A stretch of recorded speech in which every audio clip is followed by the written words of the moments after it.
Muy bien, muy buenas noches. Saludo a todas las personas que nos ven y nos escuchan en YouTube, por el canal del Colegio de Bioética y Terapia del Estado de Jalisco AC y por las televisoras que nos transmiten. Mi nombre es Omar Becerra, bioeticista, y estaré en este espacio compartiendo con ustedes información relevante, oportuna y veraz con un enfoque bioético para que desde la comunidad de donde usted se encuentre podamos conversar sobre los temas de interés para toda nuestra audiencia. Saluda a mi compañera Mari Méndez. ¿Cómo estás, Mari? Hola Omar, ¿qué tal? Muy bien. Le agradecemos el espacio para este programa, agradecemos la oportunidad y esperamos que las personas que nos ven y nos escuchan a través de nuestro canal de YouTube y de nuestra página Facebook de Bioética, pues puedan participar activamente en el programa y nos dejen por ahí algún comentario. El tema que hoy nos ocupa y seguirá siendo un tema de gran interés para el ser humano, donde el derecho a la vida es uno de los puntos más importantes al respecto. El día de hoy vamos a hablar acerca del aborto. Y el debate sobre el aborto en el ámbito de la bioética se encuentra sobre la mesa de discusión desde hace ya un largo tiempo entre quienes adjudican al cigoto un supuesto derecho absoluto a la vida desde la concepción hasta la muerte natural y quienes confieren a la mujer un supuesto derecho absoluto a decidir sobre su cuerpo. Muy bien, para hablar sobre este tema nos acompaña como invitada la doctora Pilar Calvas Mercado. Ella es médico cirujano con especialidad en genética humana y una subespecialidad en citogenética en París, Francia, donde laboró en el servicio de profesor. Tiene una maestría en bioética, actualmente es profesora de diversas universidades e instituciones. Ha enseñado el método de ovulación Billings en más de 20 países y médico consultante sobre cuestiones de fertilidad. Ha impartido conferencias, ponencias, congresos a nivel nacional e internacional. Rusia, Ucrania, China, Australia, Estados Unidos y en varios países de Latinoamérica sobre temas médicos y de bioética. Tiene publicaciones en revistas extranjeras, nacionales, tiene varios libros, ha participado en foros nacionales e internacionales en la ONU, ha tenido comparecencia en la Suprema Corte de Justicia de la Nación, a favor de la a favor de la inconstitucionalidad de la ley del aborto en el DF, miembro de la Academia Pontificia para la Vida de 2003 a 2012, del Consejo de Bioética y del Episcopado Mexicano. Eh, También forma parte de la Asociación Panamericana de Bioética, Academia Mexicana de Bioética y Observatorio Regional para la Mujer de América Latina. Muy bien, bienvenida, doctora. Gracias, muchas gracias por la invitación. Doctora Pilar, es un honor para nosotros que nos acompañe en esta emisión. Sea usted bienvenida a este programa Temas de Bioética. Doctora Pilar, ¿cuál sería la postura de la bioética en el tema del aborto? Bueno, yo creo que antes que hablar de bioética hay que hablar de la medicina. La bioética es una ciencia pluridisciplinar. El aborto es un tema médico y se define como la salida del resultado de la concepción hasta su etapa viable, que es 500 gramos o 20 semanas de gestación. Entonces, la definición viene de la medicina, es un tema de médicos y siempre tiene que llevar un apellido. Tiene que llevar el apellido de espontáneo, natural, que quiere decir que la pérdida es sin que la mujer haga nada. Si sucede, es un acto involuntario, se llama un acto del hombre y por lo tanto para la ética universal, pues no se enjuicia éticamente. Eso no quiere decir que una mujer que pierde un hijito, que se le muere un hijito antes de nacer, pues no sienta dolor, ¿verdad? Y mucho de las secuelas y de lo que siente una mujer con la pérdida de un hijo, que por cierto es la peor pérdida y peor duelo, es cuando se pierde un hijo, a la edad que sea. Pero hay otro que lleva el apellido de provocado, el aborto provocado, que me imagino que sea al que nos vamos a estar refiriendo en este programa. El aborto provocado es cuando es un acto humano. Quiere decir, puede o no tener esa intención la mujer, pero es un acto voluntario en el sentido de que no sucede, se hace, se provoca. ¿Sí? Entonces, para la medicina, pues el aborto provocado es necesario estudiarlo, primero porque es un acto humano, segundo porque indudablemente el resultado de la unión de un gameto masculino y femenino, para los tratados más actuales de la genómica, la epigenómica, la impronta, sin lugar a duda es un ser humano, es un ser de la especie humana, es un ser distinto al padre y a la madre porque comparte el 50% del material de herencia, por eso es su papá o su mamá, pero el otro 50% del material de herencia es desconocido para esa mamá porque lo aportó el papá, el niñito, por lo tanto no es parte de su cuerpo, porque su cuerpo tiene en todo el cuerpo la misma genética. Entonces es un tema que concierne y preocupa primero a la medicina, porque un médico debe tratar por igual y con todo respeto a todos sus pacientes, independientemente de lo que es accidental, el estado de salud, el estado de enfermedad, su sexo, su color de piel, si es pobre o es rico, en qué hospital lo está atendiendo, y por supuesto no puede ser un condicionante de valor el que su cuerpo esté conformado por una sola célula o esté conformado por billones de células. ¿Y por qué entra al estudio de la ética? Porque la ética enjuicia actos humanos, es decir, actos que no suceden si no se hacen. El aborto provocado no es un acto del hombre que sucede, es un acto humano y por lo tanto es enjuiciable por la ética. Doctora Pilar, ¿cuál sería su opinión respecto a la impartición de educación sexual con una finalidad preventiva del aborto provocado? Bueno, en primer lugar, creo que yo haría la correlación al revés. El aborto provocado es por falta de educación en la verdad objetiva de la ciencia. Es muy reductivo hablar solo de la sexualidad y mucho más de la genitalidad. Quiero aclarar que hoy los programas de educación sexual son programas de educación genital. Cuando mucho, enseñan los aparatos reproductores, genitalidad, enseñan las enfermedades que pueden afectar al aparato reproductor, que se llaman enfermedades venéreas, ¿sí? Venéreas. Hoy les han llamado ninguneándolas una infeccióncita de transmisión sexual, pero es la misma clamidia, la misma gonorrea y 40 virales más. Y enseñan el resultado de aproximar los genitales, que es una relación nada más genital, porque las personas a veces no se conocen ni su nombre, no están preocupadas por el otro, se usan y no se aman. Entonces el resultado de esto es un nuevo Egipto. Y si acaso enseñan los métodos anticonceptivos que de manera poco eficaz, y más los que les enseñan a los jóvenes que tienen nada más un mecanismo de barrera, que sabemos, cualquier médico lo sabe, que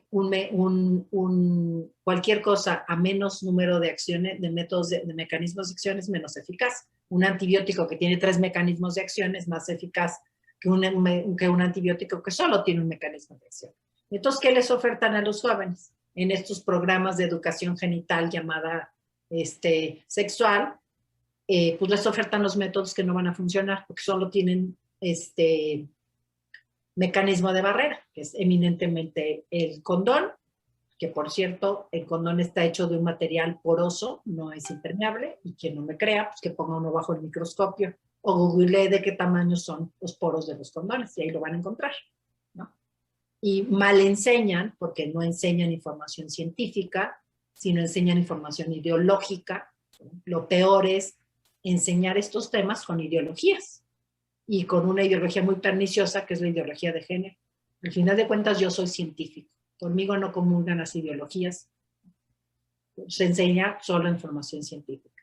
Entonces, yo creo que hay que enseñar no solamente educación genital, mal llamada sexual, sino hay que enseñar, ¿no?, promover la sexualidad humana, que es la primera característica de la sexualidad humana.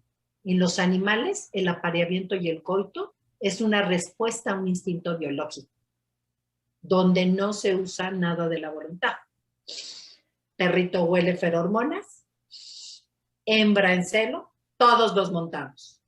Y además de una manera muy poco humana, porque la relación esponsal íntima es cara a cara. La única especie que es así. Cuando es en los animalitos, se montan por la espalda, no se ven las caras. Una cosa es lo que sucede en los animales Otra cosa es lo que sucede en nosotros, ¿verdad? Por eso el coito anal, el coito oral, ¿verdad?, es un acto animalesco, infraanimal, porque ni siquiera puede llegar a ser su cometido determinado biológicamente. Este es el mundo de la ciencia. Los de las ideas dicen que se puede hacer por donde sea, ¿no? No es cierto. Biológicamente, la única razón de ser del instinto sexual y de este acto sexual entre varón y mujer, hembra y macho, es la que haya la perseverancia de la especie, es decir, que no se extinga la especie. Entonces, habría que hablar mucho de la sexualidad realmente humana. Y en nosotros no es un acto solamente instintivo, porque su único fin no es que haya un instinto para que no nos extingamos. Hay justamente algo que cambia totalmente el contexto de la sexualidad humana. Es el acto de amor más grande entre los esposos. El acto que debe suceder después de haberse comprometido para toda la vida. En los animales es un acto aislado, respondiendo a una feromona, con esta en esta ocasión, porque la que está es en celo, con esta otra que es. No tiene ninguna liga más que solamente en el mundo de las ideas, de la fantasía, de las ideologías, desde la de Walt Disney hasta la de género, ¿verdad? De que no tiene ningún... Sí, ahí piensan que los perritos saben que lo que tienen, las vidas que tienen X tiempo después son sus hijos. Los únicos que somos conscientes de que es un acto humano somos nosotros. Nosotros sabemos que de este acto, de esta fecha, están haciendo hoy un bebé que además sabemos que es nuestro hijo. Entonces, yo no estoy de acuerdo con que se eduque en la genitalidad, mal llamada hoy educación sexual. Hay que educar en el valorarse como personas. Una educación mucho más amplia que, por cierto, se da en la familia y empieza desde antes de que nazcamos. Y es principal compromiso de los padres de familia. Y médicamente es muy bueno educar en la castidad, ¿sí? En la castidad, en la continencia, en el autodominio. Porque cuando no se puede afrontar la responsabilidad de un hijo antes de un matrimonio y sobre todo de edades tempranas, lo que hay que evitar no es el hijo. Hay que evitar que se usen en un acto que por lógica científica de los aparatos reproductores va a llevar al embarazo. ¿Sí? Están hechos bolas. ¿Qué vamos a hacer con los botones de adolescentes embarazadas? No, la pregunta es, ¿qué hacen las adolescentes teniendo relaciones sexuales de uso y de abuso porque no son de amor? Y pues claro, lo que va a haber son hijitos. Entonces, y además, el aborto es consecuencia de los anticonceptivos. Si alguien dice, ay, qué bueno, no pasaron el aborto, pero permitimos reparto de anticonceptivos, que eso se reduce a un programa de educación genital, no van a disminuir los abortos, porque el aborto es la respuesta de la falla de los anticonceptivos. Primero son los anticonceptivos, como consecuencia el aborto. El aborto nunca va a ser prohibido con anticonceptivos. Porque así incluso lo dicen las leyes, ¿no? Por ejemplo, la NOM 046, que es la de la píldora del día después. O el aborto en caso de, ¿no? De embarazo no planeado. Bueno, pues es que fue que no se usó un anticonceptivo, que se zafó, que no fue eficaz, etc. Entonces, realmente no podemos combatir el tema del aborto permitiendo el origen del aborto, que son los anticonceptivos. Muy interesante la postura. Doctora Pilar, ¿cuáles serían los mayores riesgos que enfrenta una mujer cuando decide realizarse un aborto? Bueno, primero que nada quisiera decirle que no son opiniones mías lo que estamos viendo aquí, ¿sí? Porque las opiniones son subjetivas. Claro. Los que están en el mundo de las ideologías, ¿verdad? De las ideologías liberales, de las ideologías feministas, pues sí, ella hace su opinión y pues si muchos opinan y es así. Yo la verdad es que me he quemado pestañas muchos años y me las sigo quemando, entonces todo lo que yo les hable aquí son evidencias científicas, no son mis opiniones. Y pueden pensar que no son ciertas, pueden diferir de ellas, pero si van a los libros ahí están todas. ¿Sí? Entonces, lo que estamos hablando aquí es ciencia, no son ideas. ¿Sí? Sí, efectivamente, las ideologías progresistas, liberales, del género, ellas sí meten en el punto de las creencias, imponen sus creencias, ¿sí? Y eso es terrible, porque bueno, las creencias pueden ser algo de la vida personal, pero el mundo científico no es subjetivo, no es lo que yo creo, ni lo que yo opino, ni lo que me conviene que sea. Entonces aquí estamos hablando de aspectos científicos verificables en textos científicos, ¿sí? Bueno, entonces me preguntaba que cuáles son las principales consecuencias del aborto. Riesgos, los principales riesgos que enfrenta una mujer Bueno. al realizarse un aborto. Primero, el aborto clandestino sigue existiendo en mi Ciudad de México. En 2007 legalizaron la clandestinidad. Eso fue lo único que hizo la ley, porque brillante idea pusieron una ley que en el Código Penal despenaliza, es decir, quita de tipificación de delito y de dar una pena si el embarazo es de menos de 12 semanas. Entonces, ¿qué sucede antes de las 12 semanas? ¿Dónde suceda? No importa. Nada más es que sea antes de las 12 semanas. Y desde que estamos encerrados con este tema de la pandemia, los abortos clandestinos siguen subiendo. Y por lo tanto, la mortalidad materna y la clandestinidad van para arriba. Justo la excusa por la cual hace 14 años dijeron que pedían que se pasara esta ley. ¿Dónde se llevan a cabo la mayor parte de los abortos clandestinos hoy? En el domicilio de las mujeres.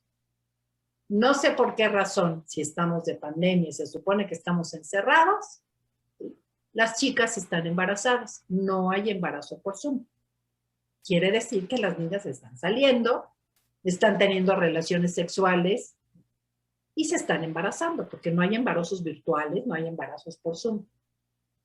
Y entonces, como no pueden salir a hacerse un aborto en una clínica clandestina o no, porque mientras sea antes de las 12 semanas no hay ni control de salubridad, pues antes de las 12 semanas no se llama aborto, se le llamó el ILE, y cualquiera que pone su changarro en las condiciones que sea, pues ahí lo hace, pues están legalizando la clandestinidad.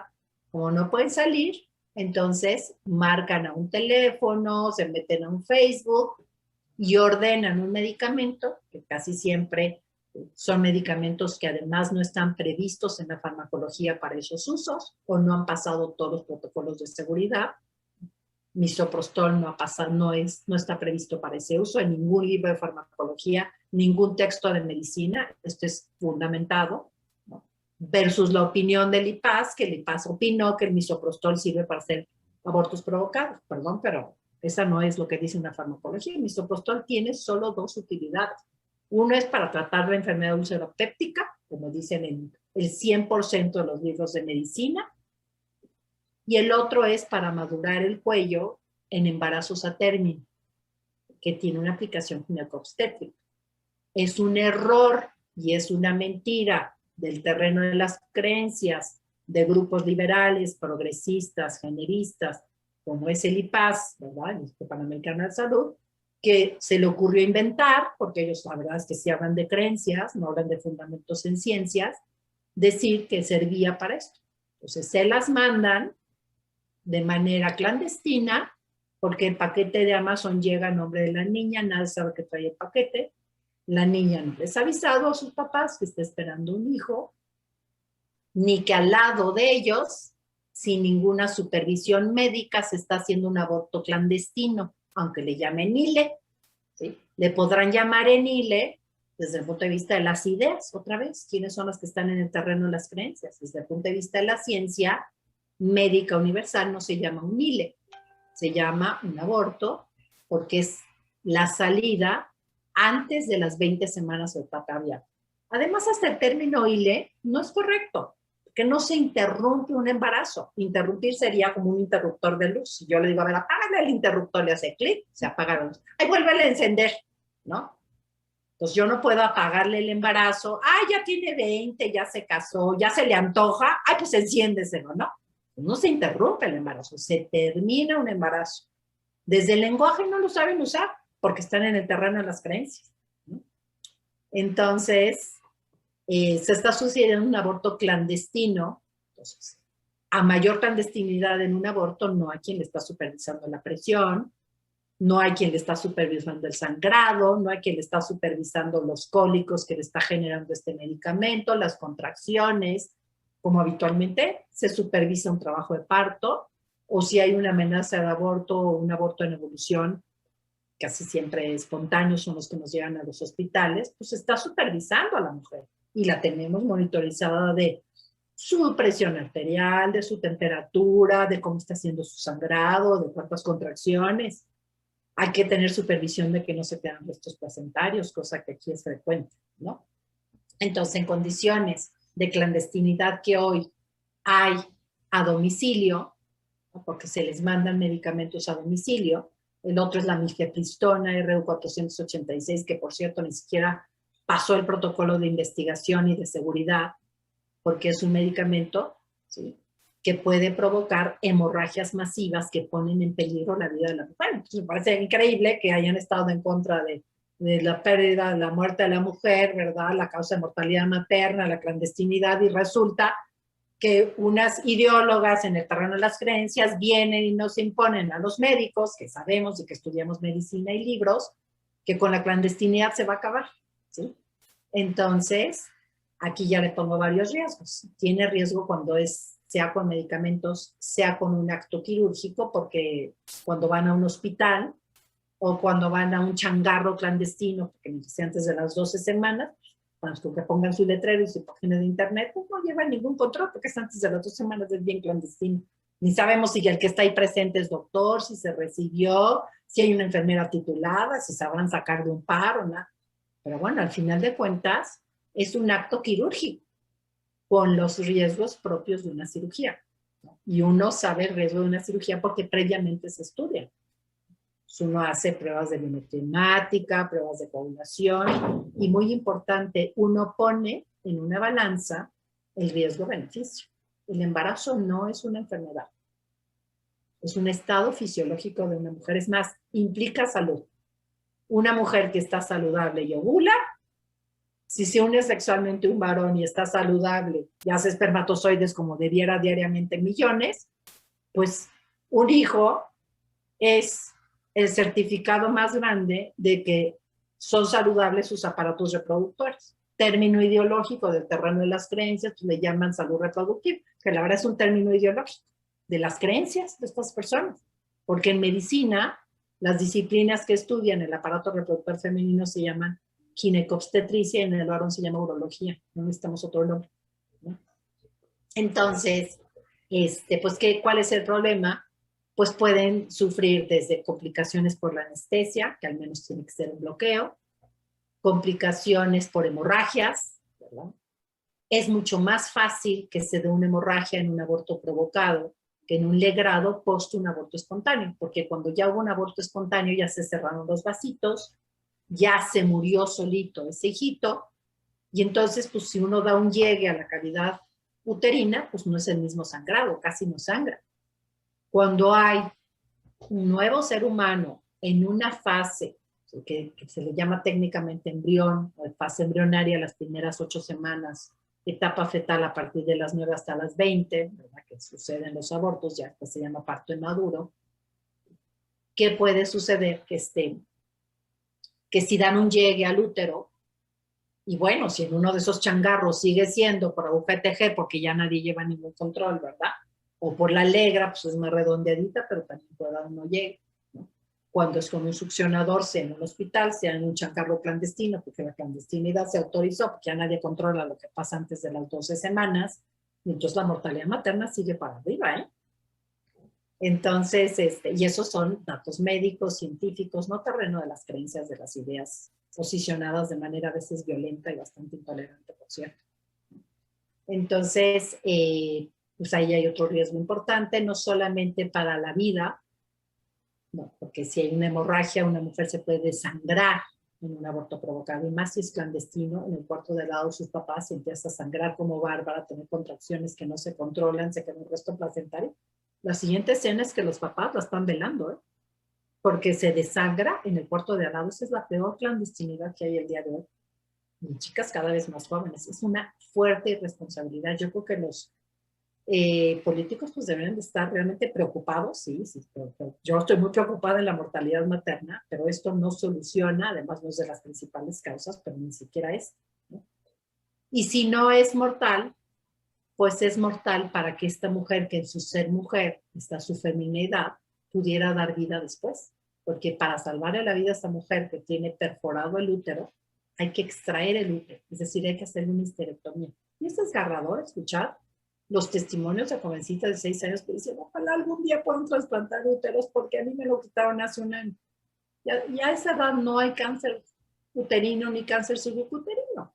Quedó estéril de por vida por un aborto provocado en una casa clandestina, en el changarrito con el gancho a tejer, o en el hospital más elegante, porque es un acto quirúrgico que conlleva ese riesgo.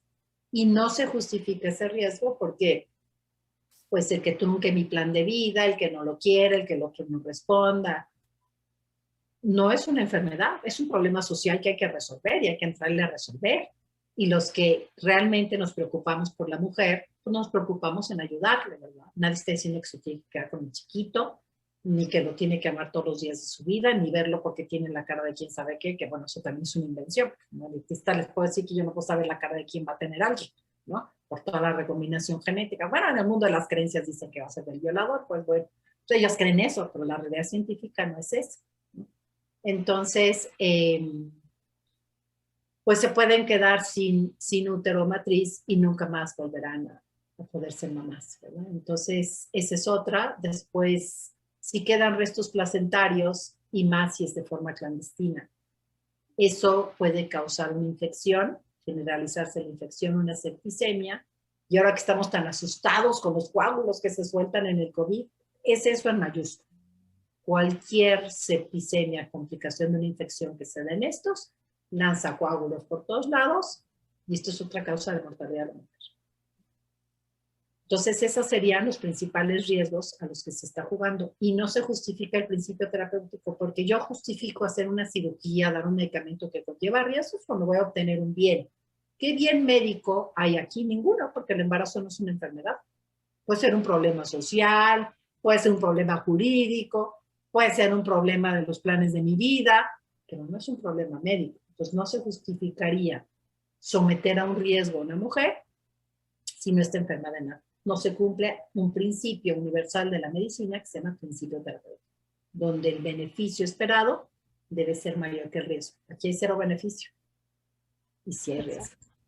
Pues sí, muy claro lo deja todos los argumentos que nos está dando, doctora. Una última pregunta. ¿Cómo o qué podríamos hacer como sociedad para que se respete la vida y la dignidad humana desde la concepción hasta la muerte natural? Lo principal es formar conciencias. Admiro, agradezco a los grupos de choque a nivel legislativo. Yo lo hice muchos años, pero ya en mi vejez me doy cuenta que cometí un error muchos años. Las leyes ya están precocinadas, ya están negociadas por otros temas. Es muy difícil influir ahí. Y siempre es más importante influir en una conciencia. Voy a poner un ejemplo fácil. ¿Puede haber la ley más abierta del tema del aborto? Aborto hasta 3 días después del nacimiento, sofocándolo con una bolsa de plástico, autorizada y ya es la ley, ¿no? Porque así van. Si la conciencia está formada y las personas que podrían usar esas leyes entienden la atrocidad del aborto, sobre todo para la mujer. Al chiquito es al que mejor le va. Pero las mujeres sufren muchísimo, no solamente físicamente, ya no me preguntó, pero bueno, todo aquí rápidamente, toda mujer que pierde un hijo, todos los papás que pierden un hijo es el peor duelo, por eso no tiene nombre. Un viudo es el que perdió a su cónyuge. Un huérfano es el que perdió a sus papás. ¿Qué nombre tiene el que pierde un hijo? Y es un dolor tan grande que no tiene ni siquiera un nombre para llamar. Y si es en su situación más vulnerable, cuando dependía de mi cuidado, resquebraja la psicología de una mujer. Y incluso una mujer con una pérdida espontánea lo llora. Las del mundo de las creencias, que jamás han atendido a una mujer, que nunca han hecho una historia clínica, que nos inventan todo y creen y creen y creen, imponen sus creencias, ¿no? Que son estos grupos liberales, progresistas de choque. Pues claro, ellos dicen no pasa nada, pero cualquier médico que hemos hecho historias clínicas, Cuando uno pregunta cuántas veces se ha embarazado, te dice 4, y de repente le escurre una lágrima y te dice, no, 5. Es que perdí un bebé entre este y este. No tendría 22 años otra lágrima, no sé qué sería. Si sería enfermera, si hubiera sido terapeuta como yo, y escurre otra lágrima. Entonces, eminentemente la mayor parte de las consecuencias psicológicas se conocen de las pérdidas espontáneas. La mujer no pierde una uña, pierde un hijo. Por eso el duelo se atora tanto. Muchas veces la agresividad que vemos en algunas mujeres viene de un duelo después de haber sufrido una pérdida gestacional espontánea o provocada que no ha resuelto. La primera fase es la negación, no pasa nada, es la mejor decisión que pude haber tomado. De ahí pasan a la fase de enojo. Se enojan con ellas, se enojan con los hombres, se enojan con la sociedad, se enojan con Dios si creen en un centro religioso, y si no, pues se enojarán con el árbol o con la energía, con lo que sea, ¿no? Que tienen mucho enojo, ¿verdad? Y entonces tenemos que ir sanando a que lleven a aceptar. Y después resolver su duelo. Entonces, hay consecuencias de hacerlo, ¿no? Y hay que hablarle siempre a la mujer de lo que le va a suceder a ella. Pero bueno, recálcame la pregunta porque creo que me desvié y ya no te contesté exacto lo que me estabas preguntando. Sí, la pregunta era que cómo le podríamos hacer como sociedad para que se respete la vida desde su concepción hasta la muerte natural. Muy bien, estaba ahí hablando de la formación de la conciencia, ¿no? Sí, claro. Entonces, si hay leyes muy restringidas, pero la conciencia no está formada, a latino nos gusta volarnos las trancas. No se puede dar la vuelta. Ah, ¿cómo de que no? ¿Ah? En cambio, si tenemos leyes muy abiertas, pero la conciencia está formada, van a entrar en desuso esas leyes. ¿Y qué es lo que implica el tema de la formación de la conciencia? ¿No? Pues saber la verdad de los temas, ¿no? Hay que saber la verdad biológica, qué es el desarrollo embrionario. La gente allá afuera que en el mundo de las ideas, progres, no tienen ni idea de cuándo inicia la vida y están discutiendo que si aquí, que si allá, pues yo las invitaría a que se vuelvan científicos, salgan del mundo de las ideas y de las creencias y estudien libros de genética, libros de embriología. Por cierto, el 100% de los libros de embriología empieza a contar el desarrollo embriológico a partir de la unión de los gametos. Gústenle a quien le guste. Cuando un libro de embriología ruso dice a los 21 días le late un corazón como un tubito, nunca nos sentamos los científicos, ¿y tú desde cuándo consideras? ¿Y tú desde cuándo? Y tal. Entonces tú quítale 7, tú ponle 14, todos entendemos universalmente. Cuando alguien me reporta un ultrasonido y me dice por medida tal, ¿sí? Tiene 9 semanas de embarazo, yo no le hablo, oiga doctor, ¿usted desde cuándo las tiene? Porque parece que como no se sabe y es opinable, ¿desde cuándo quiere usted? Ah, ya le duele, no le duele, sabemos, no. Todos entendemos, es la unión. Eso es obvio, ¿no? Entonces, yo creo que la mejor manera de combatir es hablar la verdad objetiva, nada de mundo de ideas, nada de mundo de creencias, pura cuestión científica que esté contenida en todos los textos de medicina, porque estos son temas médicos, ¿sí? No son temas de políticas públicas, no son temas de ideas, no son temas de instituciones, son temas de ciencia. Entonces, una vez después también, además de hablarles con la verdad, pues hay que hablar con la verdad de lo que le va a pasar a la mujer. Y otra cosa muy importante, hay que darle opciones. Si la opción ante un embarazo en circunstancias difíciles es abortas porque abortas, ay, perdón, haces un hile, término de creencia. ¿Y qué opción le estoy dando? Pues ya es libre, ¿no? Pues o abortas, ¿no? ¿Qué es la verdadera libertad? Hay que dar opciones. Y tiene que otorgar su consentimiento informado, que tiene 2 partes. La primera parte es informarle de quién está dentro, que por cierto, si es otro paciente, porque tiene 200 latidos por minuto y no 60 como los que encuentro acá. Y no hay ninguna enfermedad cardiovascular donde tú digas, ay, aquí tiene 200 y aquí tiene 60. Indudablemente hay 2 focos, 2 latidos fetales, hay 2 individuos distintos, con genéticas distintas, mezclas distintas, entre un hexagon de posibilidades. Después, pues hay que darles opciones, entonces, para salir adelante. Todo embarazo en circunstancias difíciles que prácticamente cuando son embarazos sin que haya un compromiso de por vida, matrimonio del tipo que sea, no pacto de cama, ni pacto de ese momento, ni nada, porque es fugaz, ¿verdad? O es por una relación adúltera, ¿verdad? Con una persona que no es mi esposo, no es mi esposa, y además amo en la otra familia, pues siempre son circunstancias difíciles. Entonces, el embarazo en circunstancias difíciles, las salidas son siempre difíciles. Por eso es que hay que pensar antes de involucrarse en una relación y tener una relación sexual, si es la relación sexual adecuada, que me va a hacer verdaderamente feliz y libre. Entonces, siempre las decisiones ante un embarazo en circunstancias difíciles son difíciles la salida. La primera de ellas es quedarse como madre o un padre soltero. ¿No? Yo ya tenía una parejita y casi él tenía una emoción de ser padre soltero. O sea, a mí déjame, yo sí quiero que nazca, pero bueno, ahora después de mucho, bueno, pues si quieres te apoyo. Pero en realidad tenía una ilusión de ser papá soltero.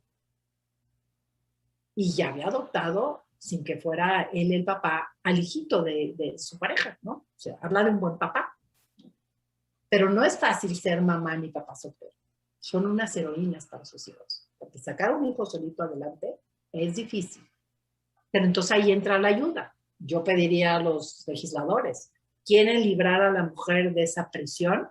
Pues denle la opción para las que quieran de ayuda a la maternidad, que puede implicar desde ayuda prenatal, ayuda durante el parto, capacitación para que aprendan a hacer un oficio, guarderías porque pues no tiene la otra parte de una familia para que le ayude con los niñitos o con una niñita o un niñito, ¿no? Después existe la posibilidad de acelerar un matrimonio, del tipo que sea por niño de compromiso. Eso es un error, porque pues uno se compromete con alguien para toda la vida porque se quiere comprometer con esa persona, no porque alguien los compromete. Casi siempre esos matrimonios acelerados por este tema pues no funcionan. La otra es darlo en adopción, que es difícil. A veces cuando propongo esto se me escandaliza. No lo daría en adopción y casi llora. Mejor lo aborto. Entonces, a ver, yo creo que no acaban de entender qué es. Porque cuando yo doy en una adopción a un niño, sí me duele. Me duele pensar que hoy cumpliría 3 años y no está a mi lado, porque lo di en adopción por amor, porque verdaderamente no podía quedarme con él por A, B o Z, pero sé al menos que está soplando las velas de su pastel de Barney y que está muy feliz. Y por cierto, los trámites de adopción son muy rigurosos. Es del mundo de las ideas, de las creencias de estas gentes progres, decir, la adopción es lo peor que te puede pasar. Por eso son largas y se dan en interés superior del niño. Sabes que el niño va a estar mejor ahí que en un lugar de custodia. Y si no hubiera esta situación de seguridad, pues se quedaría en un lugar custodiado. Pero tenemos mucho más papás deseando adoptar y ya muy bien estudiados que están muy bien, ¿verdad? Entonces es un mito pensar que la adopción no va a salir bien. Y lo pueden ver en tratados de legislación, en tratados de psiquiatría, ciencias. El mundo de las ideas dice que a decir, mi hijito hubiera cumplido hoy 3 años y no los cumple porque no permití que naciera. Lo maté. O dejé que lo matara. Y hay que hablar las cosas como son, ¿sí? Entonces, todas las salidas son difíciles. Entonces, ese es el sentido como uno va creando una conciencia crítica. Y unimos nuevamente. Si no queremos aborto, para haber 0 abortos, debe haber 0 anticonceptivos. Porque el aborto es resultado de una falla anticonceptiva o de una falla de una mentalidad anticonceptiva en la que, por ejemplo, los jóvenes se sienten invictos de que no va a pasar porque usan el condón o porque tienen la intención de usar el condón, porque a veces ni lo usan o ni lo saben usar bien y es un desastre. Hay que también educar en la autonomía. Si bajamos el freno del alcohol, es la misma voluntad. Bajamos el freno de la sexualidad, de la entrega sexual.